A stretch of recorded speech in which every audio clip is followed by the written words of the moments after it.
إن الله وملائكته يصلون على النبي يا أيها الذين آمنوا صلوا عليه وسلموا تسليما.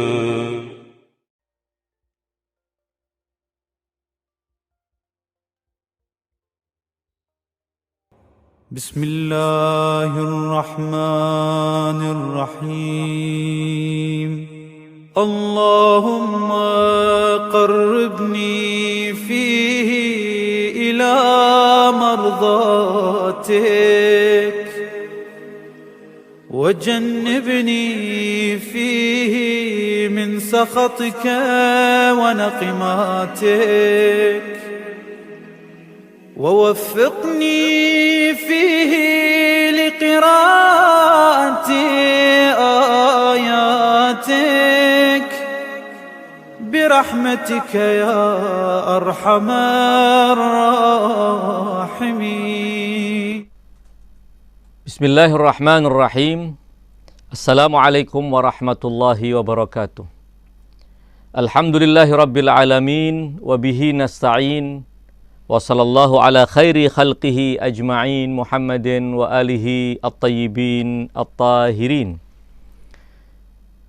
Doa hari kedua bulan Ramadan yang diajarkan oleh Rasulullah sallallahu alaihi wasallam memuat 3 poin penting yang kita minta dari Allah Subhanahu wa taala agar mewujudkan dalam diri kita selama kita menjalankan puasa di bulan suci Ramadan.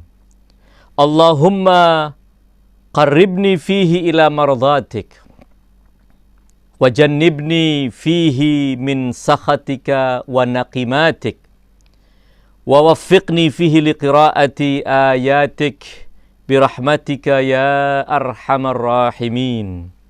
Ya Allah, dekatkan aku di bulan Ramadan ini kepada keridhaan-Mu dan jauhkan aku di dalamnya dari murka dan marah-Mu.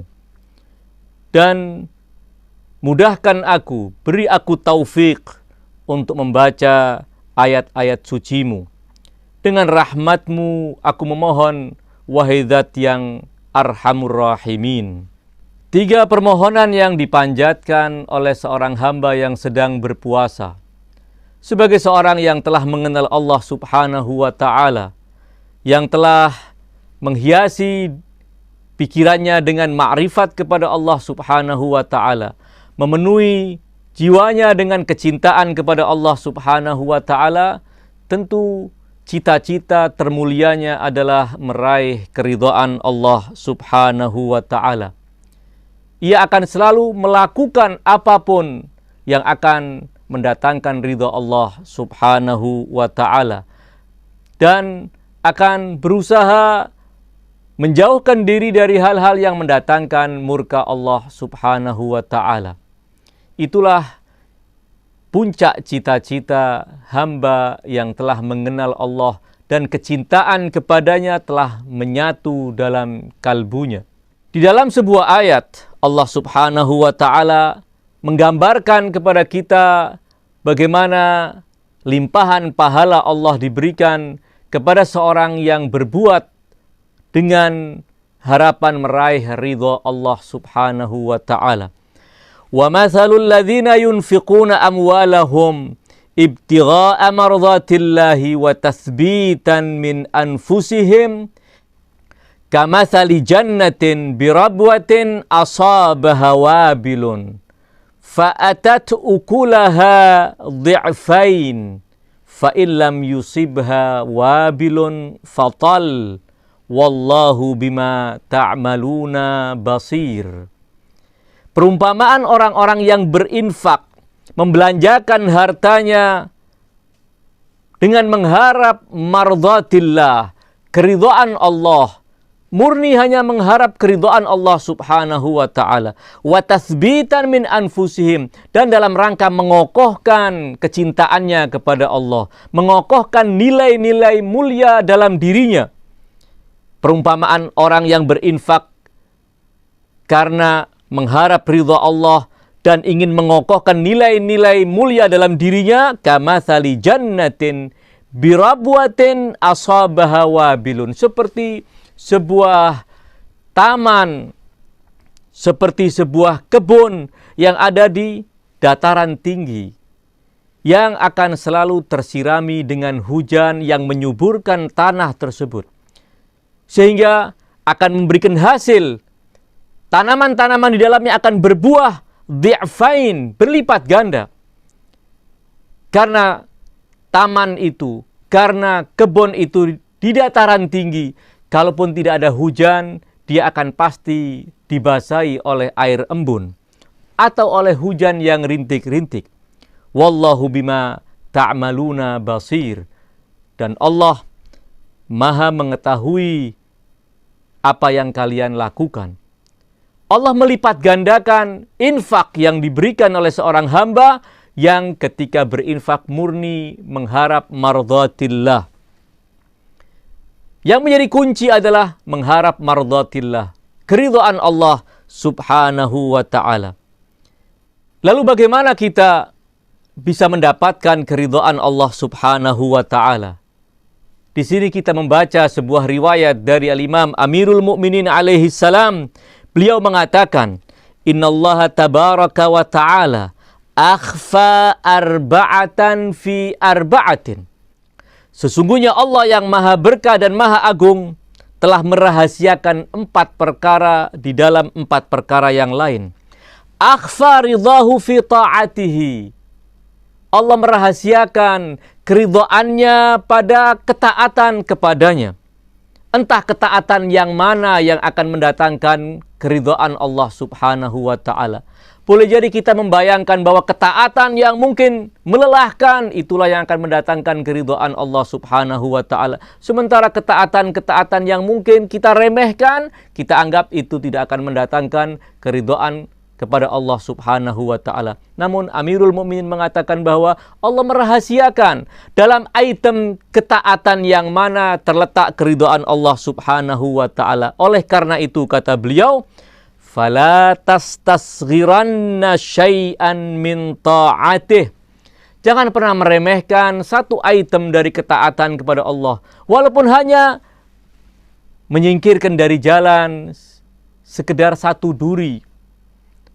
Karena kita ingin agar orang yang berjalan di jalan itu tidak akan terganggu oleh duri tersebut. Mungkin kita hanya menuntun orang yang ingin menyeberang jalan dan orang itu tua, butuh bantuan kita. Boleh jadi keridhaan Allah terletak pada apa yang kita lakukan. Boleh jadi kita melakukan sebuah ketaatan menyelamatkan seekor kucing atau binatang yang lainnya dari kehausan yang boleh jadi akan merenggut nyawanya, kita selamatkan. Amirul Mukminin mengatakan, fala tastasghiranna syai'an min ta'atihi farubbama wafaqa ridahu wa anta la ta'lam. Boleh jadi ketaatan yang engkau remehkan itu ternyata disitulah terletak keridhaan Allah subhanahu wa ta'ala. Keridhaan Allah menyertai ketaatan yang kita remehkan tersebut. Jadi ketika kita memohon kepada Allah subhanahu wa ta'ala, Allahumma qarribni min mardhatik. Ya Allah, dekatkan aku kepada keridhaanmu. Kita meminta kepada Allah agar Allah memberikan taufik kita untuk bisa melakukan ketaatan-ketaatan, baik ketaatan yang kita anggap besar maupun ketaatan yang cenderung kita remehkan. Kemudian permohonan kedua adalah lawan dari didekatkan kepada keridhaan Allah, yaitu dijauhkan dari murka Allah. Kita meminta kepada Allah subhanahu wa ta'ala agar kita dijauhkan dari murkanya. Murka Allah akan dijatuhkan kepada hamba yang meremehkan perintah-perintahnya, yang meremehkan ajaran dan risalahnya, yang meremehkan hamba-hamba kekasih Allah. Allah akan murka ketika maksiat-maksiat yang telah Allah haramkan diterjang oleh hamba-hambanya. Kita ketika memohon kepada Allah agar dijauhkan dari murka Allah, itu artinya kita memohon agar Allah selalu menyelamatkan kita dari terjatuh dalam jurang maksiat.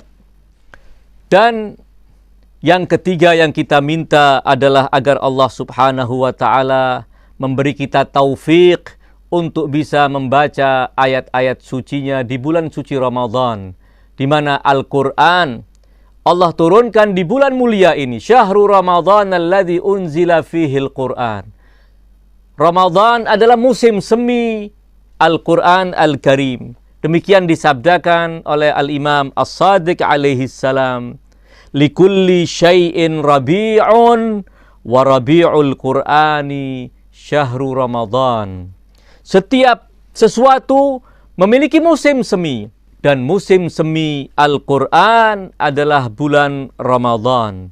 Karenanya kita memohon kepada Allah Subhanahu wa Ta'ala agar Allah memberi taufik kita, memberi kemudahan kita untuk membaca ayat-ayat suci Al-Quran, menghatamkan ayat-ayat Al-Quran di bulan suci Ramadan. Dan tentu ketika kita membaca ayat-ayat suci Al-Quran, jangan sampai target kita hanya memperbanyak ayat-ayat untuk kita baca. Target kita hanya ingin menghatamkan sekian kali dalam bulan suci Ramadan, walaupun semua itu adalah baik. Setiap huruf yang kita baca dari ayat-ayat suci Al-Quran akan diberi 10 pahala. Namun, hendaknya bacaan itu disertai juga dengan tadabbur. Karena memang Allah Subhanahu wa Ta'ala menginginkan agar kita ketika membaca ayat-ayat suci Al-Quran disertai dengan at-tadabbur. Kitabun anzalnahu ilaika mubarakun liyadabbaru ayatih. Al-Quran adalah kitab yang penuh keberkahan yang kami turunkan kepadamu, wahai Muhammad, agar mereka merenungkan ayat-ayatnya. Karena melalui perenungan kepada ayat-ayat suci Al-Quran, kita akan mampu memahami pesan-pesan Tuhan kepada kita.